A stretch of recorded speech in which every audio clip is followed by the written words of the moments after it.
just I had nothing but love for Ben. And then I did my tour in the fall where I had Tucker Carlson one night and Ben the next night. And I gave Ben the nicest intro Tucker Carlson one night and Ben the next night. And I gave Ben the nicest intro a person could possibly give him. I mean, it was a person could possibly give him. I mean, it was a conscious effort to build him up because people were already turning on Ben because the war had gone on so long. To say this is a good person, let me tell you some wonderful things about Ben in the intro before he came out. But publicly, we aired that on my show. And conscious effort to build him up because people were already turning on Ben because the war had gone on so long in Gaza. The longer the conflict stretched, the more the internal pressure inside the conservative movement intensified, and Ben found himself in the crosshairs of an audience that had grown weary of endless foreign commitments. Megyn Kelly appeared on the show. He was in an irascible mood that night. We had a contentious back and forth on the stage, but it was fine. I had no problem with it. And he kind of stormed out of there that night. And I thought, are we not good? And why are we not good? Too. I love Tucker like a brother. And I've known him a lot longer than Ben, but I care about Ben too. And I tried very much behind the scenes to get them both to come together and try, for the sake of the conservative movement and the country to disagree, but not hate each other, On Ryan podcast and shared something that most people covering this story have not fully assembled. She gave more context about what was happening behind the scenes between Candace Owens and Erika Kirk, added a layer to the public story that changes how many people understand the timeline, and revealed that she had been in private conversations with both women for weeks before any of it became public. That revelation landed like a quiet earthquake because it suggested that the public hostility between the two women was not the full picture, and that private channels of communication had been open long before the cameras started rolling. There was a lot of blowback. Ben is, ardently 100% pro, and I didn't like seeing him twist in the wind. I felt bad for him, and I really wanted to sort of vouch for him with my audience to say, this is a good person. Let me tell you some wonderful things about Ben in the intro before he came out. But publicly, we aired that on my show, and he was in an irascible mood that night. We had a contentious back and forth on the stage, but it was fine. I had no problem with it. And he kind of stormed out of there that night, and I thought, are we not good? And why are we not good? The question hung in the air because the personal relationship that had once felt solid now seemed suddenly fragile, and Megyn found herself replaying the evening, trying to locate the exact moment the temperature changed. According to Megyn's own account, confirmed by her December 16th show episode, and a MegynKelly.com article published the same day, Erika Kirk allegedly contacted her and asked if she could speak with Candace in hopes of getting her to stop the investigation and ease the rising tension. If that account is accurate, and Megyn presented it as her own direct experience, it is a major detail. It suggests that the widow of the slain founder was simultaneously projecting public confidence that the claims were baseless while privately seeking a quiet resolution through an intermediary she trusted. I think you and I differ on our angle with regard to, for example, Candace Owens. I think that what Candace is doing right now is evil. It is evil what she is doing right now.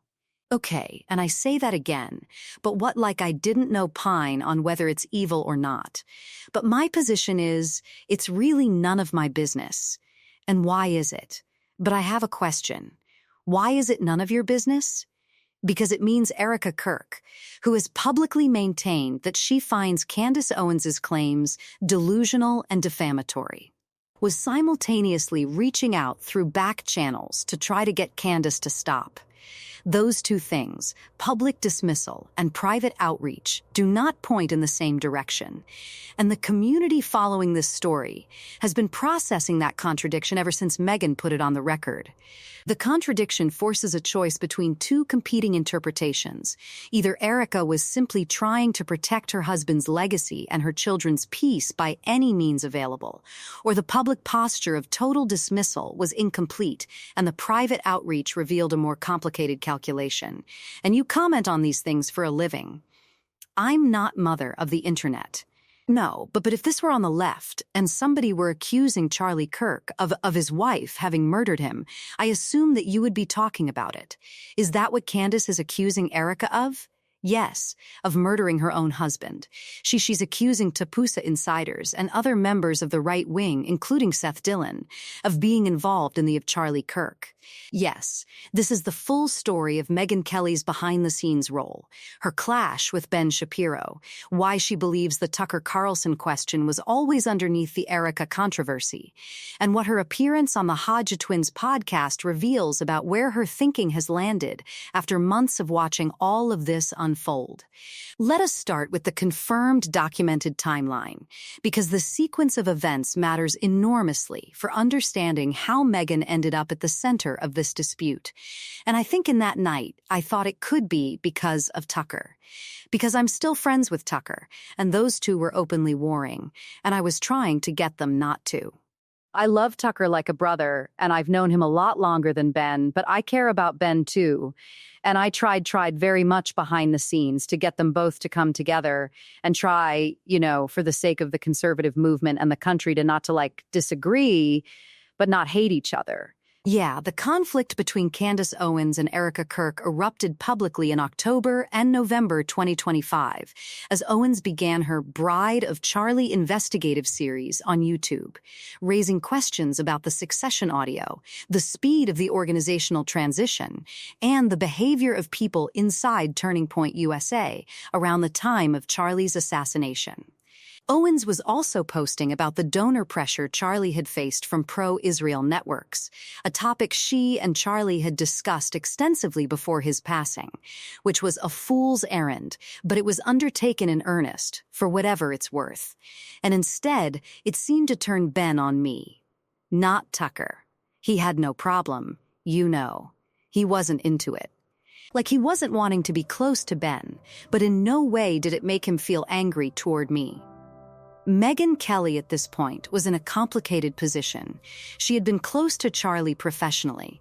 They had appeared together on her podcast on August 6, 2025, just over a month before he was unalived, discussing the pressure both of them faced from pro-Israel donors and commentators. She appeared on stage with Erika at Glendale in November 2025 and cried while describing Charlie as someone who seemed closer to God than the rest of us. She also described Owens as brilliant in September 2025 when discussing Owens's commentary on Charlie's evolving views on Israel. She was simultaneously connected to both women and publicly defending both of them. Then came Ben Shapiro, confirmed by Megyn's own account on her December 16th show episode. Her exact words published on megynkelly.com. I had an exchange with Ben Shapiro during the Megyn Kelly live tour, in which he said Candace had accused Erika of orchestrating Charlie's attacker. It's only one side asking me to defriend the other side. But Ben and I had a text exchange after that. And he said in the text, something to the effect of, I agree that our friendship is more important than what other friendships we have in our lives. I was taken aback because I had not heard that. In the interim between that night and the next, I had my staff go research exactly what Candace had said. I had been planning on saying something during the following show, because if it was not true, I did not want to have something that heavy hanging out there. But someone in the audience actually asked me about it during the Q&A the very next night, and I said, that's actually not true. At that time, it was not true. Candace had not accused Erika of orchestrating Charlie's attacker. I've gotten a lot of grief for saying that, but I was correct. We are relentlessly factual here in this program. Candace had impugned Turning Point USA, and I realize Erika is CEO, but she was not until after Charlie died. That statement, and that's what we should nurture and prioritize, because he'd been in my ear about Tucker prior to that, and I was like, Totally get where you're coming from, but I love him and I disagree with.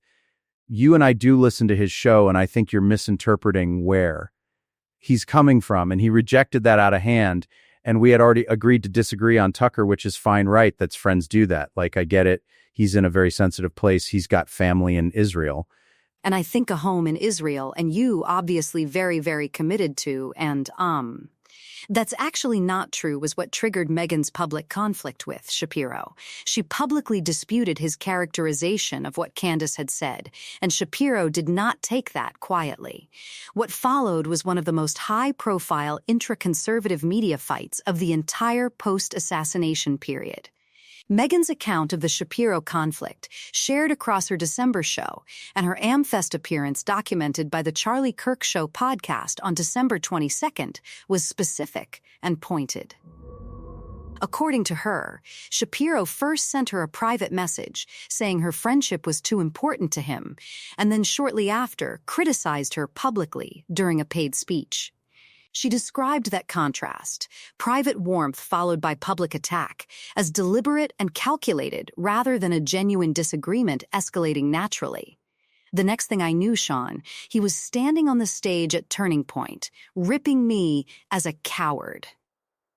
A coward, allegedly because I wouldn't call out Candace Owens and what she was saying about Erika Kirk. But that's not what it was about. It was about my not ending my friendship with Tucker, which is the thing that he had been pushing me on for weeks. From Megyn's perspective, the Erika Kirk question was not the actual center of the conflict. The actual center was Tucker Carlson. Her argument was that the pressure she was receiving to condemn Candace was really pressure to distance herself from Tucker, whose criticism of Israel's government and whose relationship with Charlie in his final months were the underlying issues driving the entire public fight. The same holds true of Megyn Kelly, a person I consider a friend, characterizing Candace as a young mother and thus shying away from condemning her actions or fing about them. That is a non-starter. Meghan Markle is a young mother. Ilhan Omar is a young mother. That doesn't matter. And when Megyn said this week, quote, "My goal and my job here is to try to understand, yes, where Candace is coming from on this, and says she sees no purpose in inserting herself, quote, into this." On one side, Megyn described the situation as a sustained effort to get her to publicly break with Tucker, and she refused. That refusal, rather than any specific position she held on Erika or Candace, is what she believes drove the escalation with Shapiro. Candace Owens' response to Shapiro became one of the most viral lines in the entire saga. When Shapiro criticized Owens publicly, she responded with what has since been widely quoted, "F you, Ben, and the horse you rode in on." That line spread across every platform and became one of the defining moments in the conservative media civil war following Charlie Kirk's assassination. That is a moral and logical absurdity. There is only one moral side here. Erika Kirk's side. You know, the side of the widow with 2 children whose husband was shot live on camera in front of all of us. Friendship with the person accusing Tapusa of a cover-up of Charlie's is no excuse for cowardice. It was funny to many people. It was horrifying to others. It illustrated precisely how far the collapse of conservative unity had gone since September 2025. Megyn publicly backed Candace's right to pursue her investigation and ask her questions without being condemned, while maintaining that she herself did not endorse specific unverified conclusions Candace had drawn. She described her position as defending open inquiry, the right to ask uncomfortable questions rather than endorsing any particular answer. And he, like many of his supporters, has been using the Candace-Erika feud against me ever since. At the time, I wasn't saying anything about whatever is going on between the two of them, because I was working behind the scenes to help them resolve it. I actually had gotten to know Candace a little, and I knew Erika pretty well, and Candace was very, very focused on Turning Point, as she remains including Erika. And Erika asked me if I would help her broker a peace between the two of them, and I said yes. Critics from the pro-Israel wing of conservative media argued that maintaining that position amounted to enabling conspiracy theories about Charlie's assassination. Megyn's response, posted publicly on X, was blunt. "No, I have no obligation to separate myself from anyone. I run my own media company, and my own show. That show is where I express my own opinions, and I will decide what not to opine on. If you need me to condemn Candace or Tucker for their opinions in order to listen to me, then I may not be for you. That statement, combined with her December 16th revelation about her behind-the-scenes role, made Megyn Kelly one of the most central and most analyzed figures in the post-assassination conservative media landscape.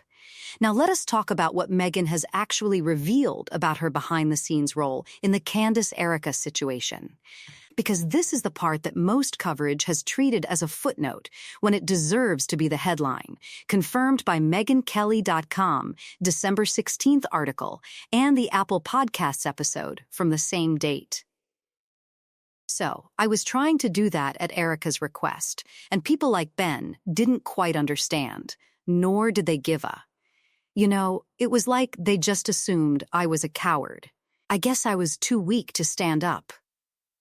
Meanwhile, it's like I've been asked by the person you purport to be protecting, Erika Kirk, to help her, behind the scenes, put this to rest. So, go and you're trying to shame me for not coming out and saying Candace Owens is bad. You know, it's just possible you don't know the whole story. Megyn revealed that she had been privately talking with both Erika Kirk and Candace Owens for weeks before anything became public. She had been, in her words, working behind the scenes. The Hollywood Reporter's March 5, 2026 investigation into the Candace-Erika conflict confirmed independently. Of course, I don't agree with what she said about Turning Point Erika, and she knows that. But my point was simply that I thought, maybe Charlie helped me understand, to keep my powder dry in the whole thing, so that maybe I could be in a position to help it happen. It's what Erika wants. Maybe Candace does want an off-ramp, and all I'm willing to try. So Candace and I were in touch, and she was very nice. She said, I'm thrilled to you. I'll do it. So they were going to do it out here in Arizona, and then there was a security issue. Candace said that she couldn't come, and then Erika said, I'll go to you. I'll go to Nashville. In December 2025, former Fox News anchor Megyn Kelly, who has since built her own conservative-leaning podcast audience and is friendly with both women, brokered a private in-person meeting in Nashville that lasted 4.5 hours. She brokered it. That is the documented description from the Hollywood Reporter. She's just extraordinary. I mean, Eric has been all over the country trying to honor Charlie's commitments on his book tour. She was exhausted. She had this coming up this week. I mean, she's going through, she has 2 babies at home she's now a single mother too, but she really wanted to put this to bed. And so she said, I'll go to you. And then it morphed into, let's not do the live stream. Let's just do it. The 2 of us, which I thought that was great. So they both went in there. Erika brought a trusted friend and employee here, and Candace not facilitated, not encouraged, brokered. She was the intermediary who made the December 15th 4.5-hour meeting between Erika Kirk and Candace Owens happen. Megyn described the meeting in positive terms, framing Erika's decision to fly to Nashville as a constructive choice to handle the situation face-to-face rather than through public statements or a live stream. Will it last? Where does it go from here? I was joking earlier, like, what's more tenuous, the Gaza peace deal or this situation? What I really want is for Candace to move on from Journey Boy and Erika. I have no problem with her asking questions, but not about them. But I also object, for the record, to the people who have tried to shut Candace down entirely on inquiring into what, if any, role did here. Critics of that framing, primarily people who had been following Candace's investigation closely, saw the timeline differently. They noted that around the same time Erika was reportedly reaching out to Megyn, Candace had been looking into details that critics described as particularly sensitive, including specific claims about people around Charlie and their movements. From that perspective, critics argued the trip to Nashville was more responsive to public scrutiny than it was a spontaneous peace gesture. The aftermath of the meeting produced immediate conflict over what had actually been agreed. Both Erika and Candace posted positively about the meeting on X the same evening. Both used the word productive. But Candace opened her podcast the following morning with 4.5 hours later, "I'm alive. I'm alive." And within a short period, the conflict resumed. Candace aired the leaked Zoom call audio. Erika went on the Charlie Kirk show to respond. The peace, to the extent one was achieved, did not hold. Critics pointed to a subsequent development as evidence that the spirit of the ceasefire, if one had been agreed, was not being honored from Turning Point USA's side. Turning Point USA brought in Gary Fivehead, also known as Paramount Tactical, after the meeting. And I want to make clear, I don't think his had any role. I think Tyler Robinson killed Charlie. My only question is whether there was some Teresa Tifa element that helped him. However, it's okay to ask questions about is, and it was Andrew Cavett, the executive producer of the Charlie Kirk show, who sent those texts to the FBI of Charlie's, those that from that private message. It wasn't a text, it was private messages, like a group chat, in which he said the donors to Turning Point were dropped. Critics who interpreted the Nashville gathering as a temporary de-escalation agreement saw the Paramount Tactical hire as inconsistent with that understanding. Megyn's position that she did not want Candace to be silenced was seen by those critics as being undercut by subsequent organizational moves from Turning Point USA's side. Whether those moves violated any actual agreement or whether any agreement of that kind was ever made has never been publicly confirmed by either party. The interview Erika gave on the Megyn Kelly show on November 22, 2025, just before the most intense phase of the conflict, drew its own scrutiny from people who watched it closely. The November appearance was one of Erika's first major long-form interviews following her appointment as CEO. Megyn and Erika were joined by a sold-out crowd at Desert Diamond Arena in Glendale, Arizona, for what MegynKelly.com described as an emotional and wide-ranging conversation on her background, her marriage, continuing her husband's mission, the power of prayer, and more.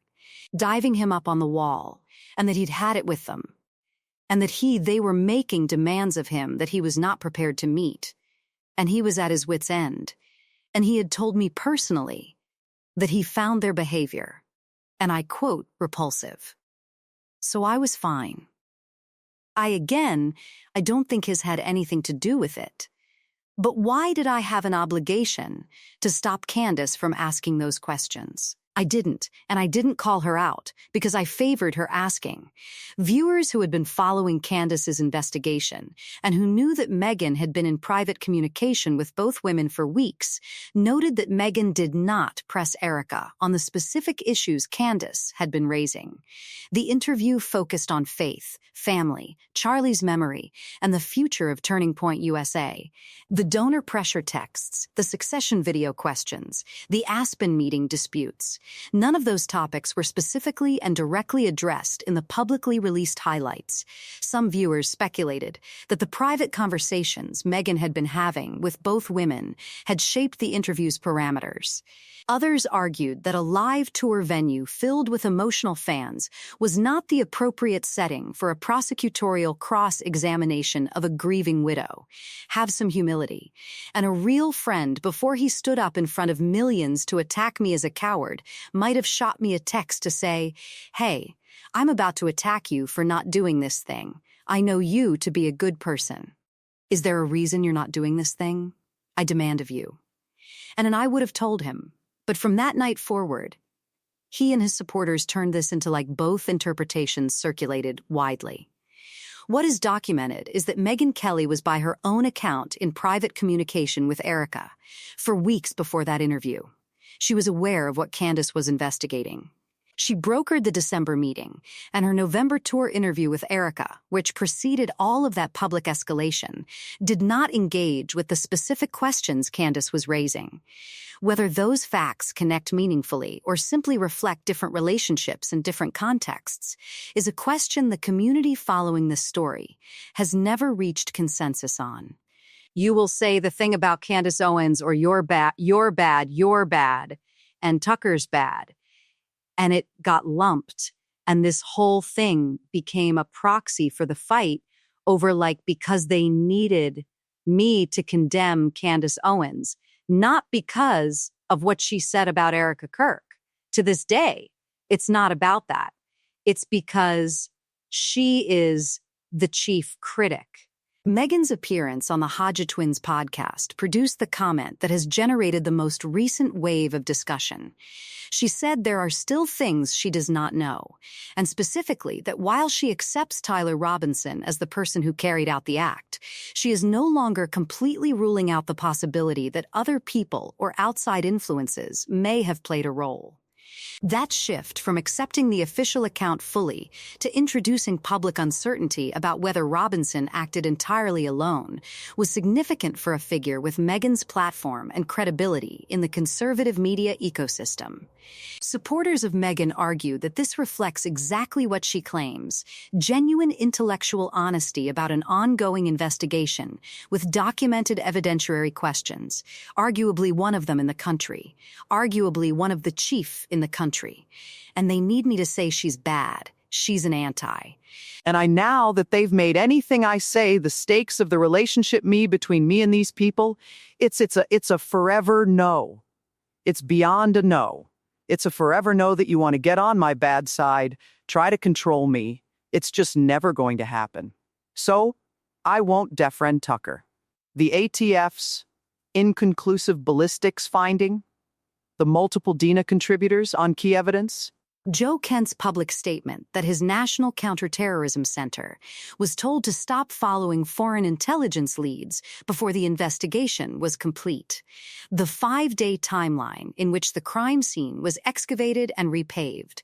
These are documented facts that sit unresolved alongside the prosecution's evidence against Robinson. Megyn saying she is not completely ruling out other involvement is, from this perspective, simply an acknowledgement that the full picture has not been established. Critics argue differently. I'm not going to say what they want me to say about Candace, who I've gotten to know much better, and I'm still close with Erika. It is possible. I see what's happening between the two of them. I've said what I'm going to say about it, and I have asked Candace to stop. And I've said I don't approve of what Candace is saying about Erika, but it's never enough. You give him one little no, you have to say it like this. It has to be this far. You have to go this far about it. You've got to condemn it in these terms. No, I don't. The Jerusalem Post and JN's both published detailed critiques, arguing that Megyn was giving oxygen to conspiracy theories that had no evidentiary foundation, that she was allowing her personal affection for Tucker Carlson and Candace Owens to shape her public positions on a sensitive topic, and that her refusal to draw clear lines around what constitutes legitimate inquiry versus harmful. Speculation was irresponsible given her platform size.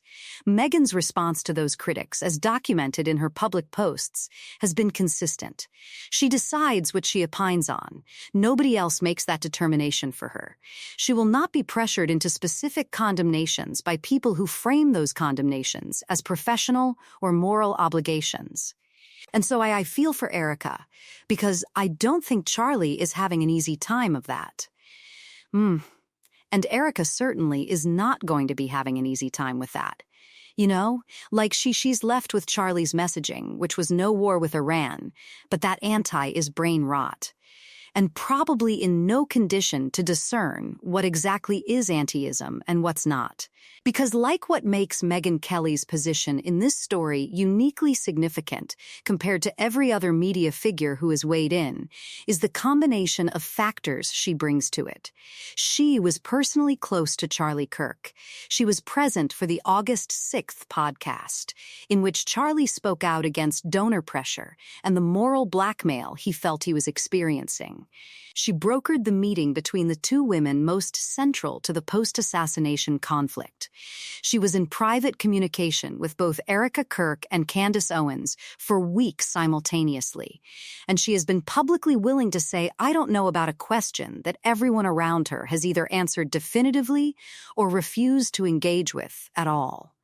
That specific combination, intimate knowledge of the situation, documented relationships with all the central figures, and a public refusal to reach conclusions she has not personally verified, makes Megyn Kelly the most consequential and most analyzed neutral party in this entire saga.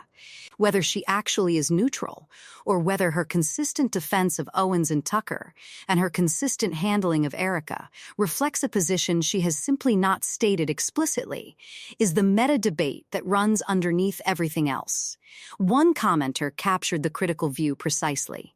People are conflating that right now. They're expanding that term as we speak to include any criticism of Israel. And Erika, for most of her adult life, has not been a political figure. She's been a wife, she was a reality TV, she was a realtor, like she hasn't been in the business. This is complex stuff, right? Even for me, and I've been in law and politics for a long time, decades. So I just think she's probably, and I haven't talked to her about this, but I think she's probably, I don't know, feeling the ground under her feet moving and not wanting to do anything that's going to undermine her husband's organization. No one does themselves any favors by humoring this kind of insanity and stupidity. Candace Owens is either insane or evil. Neither viewpoint should be defended or celebrated. That represents one end of the reaction spectrum. The other end, people who believe Megyn is the only figure in this story with enough access to all sides and enough willingness to tolerate public uncertainty to be genuinely worth listening to. There is one scenario that essentially everyone following this story agrees would be extraordinary. If Megyn Kelly ever hosted Candace Owens and Erika Kirk together in the same room for a direct, extended, moderated conversation in which both women had to answer each other's specific documented claims in real time, that conversation, which has never happened publicly, would be, as many observers have noted, one of the most watched pieces of content in the history of conservative media. It would force a specificity and directness that neither woman has had to maintain when speaking separately to friendly, or at least non-adversarial interviewers. Whether that ever happens, and whether Megyn Kelly would be willing to host it, is an open question. And doing her best to just hold whatever factions she can together so that they don't turn on Turning Point, you know. Like, I think based on what we saw at, their event in December, AmFest, she would like to keep both factions under the Turning Point roof. I don't know whether it's possible. Yeah, and I think she'd like to keep those pro-donors on board and not lose the non-interventionalist section of the party. And I don't know whether that's possible either. So that's that you ask me why she hasn't said anything about it. That's my guess without having spoken to her directly. So do you think Charlie Kirk's was a coincidence at that point in time where he was starting to turn against it? You think that was just a coincidence? What is not open is that Megyn Kelly is the only person in this entire story who has documented relationships with both women, brokered their one previous private meeting, been in extended private communication with both of them simultaneously, and maintained a public posture of asking questions rather than declaring conclusions. Whatever her actual private views are about Erika Kirk and Candace Owens, she has made herself the most important and most strategically positioned media figure in this ongoing story. And every time she appears on a podcast and says something like, I don't know, to 15 million listeners, or to the Hodja twins, or at a live tour stop, the conversation starts all over again at a higher level.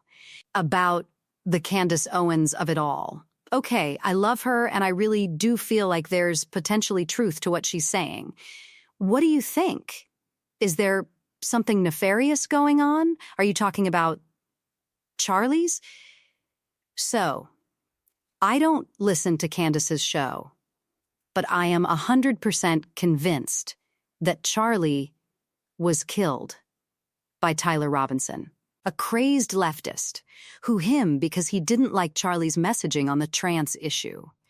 That is my firm belief after having talked to the people at Turning Point. Charlie Kirk and Megyn Kelly were going through a shared process of rethinking certain long-held assumptions in his final months. He never got to see where that process led. She is still living through it publicly, in real time, carrying conversations she had with him that nobody else was present for, and that nobody outside her can verify or contradict. That specific position, knowing things that cannot be confirmed by anyone else. Being willing to say, I don't know about conclusions that others are demanding she reach, is what makes her, I don't know, the most important 2 words anyone has said about this story. The FBI, the security team that was on the ground, and many others. And I have come to that with a good faith basis, and I have nothing that would shake me from it. I don't begrudge anybody asking questions, and I understand the controversy around where she's gone with it, but I think it's really kind of a mess, like a matter of your preference for your broadcaster. And, you know, Candace is many, many people's cup of tea, and she's not other people's, and I'm the same. And I haven't responded well to people demanding that I try to police her speech. What do you think? Was Megyn Kelly acting as a genuine neutral mediator in this conflict?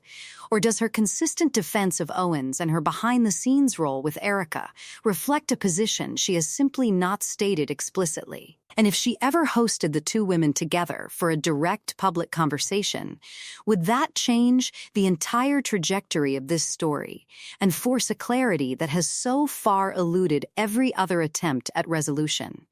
The deeper layers of this saga continue to unfold in quiet corners of the conservative ecosystem long after the cameras stop rolling. Megyn's insistence on maintaining friendships across the fracture lines has become both her greatest strength and her most persistent vulnerability. Those who demand total loyalty see her refusal to renounce Tucker or to silence Candace as a betrayal of the widow and of the organization Charlie built. Those who value independent judgment see the same refusal as evidence that she has not surrendered her own platform to any faction. The truth, as always in these intra-movement wars, sits somewhere in the contested middle, where personal affection, professional calculation, unresolved grief, and genuine curiosity collide. Charlie Kirk's final months were marked by a visible tension between the donor networks that had sustained Turning Point USA and the non-interventionist instincts that were growing stronger in his public commentary. Megyn was present for some of those conversations. Candace was tracking them from the outside. Erika was living them as a wife and then as a widow.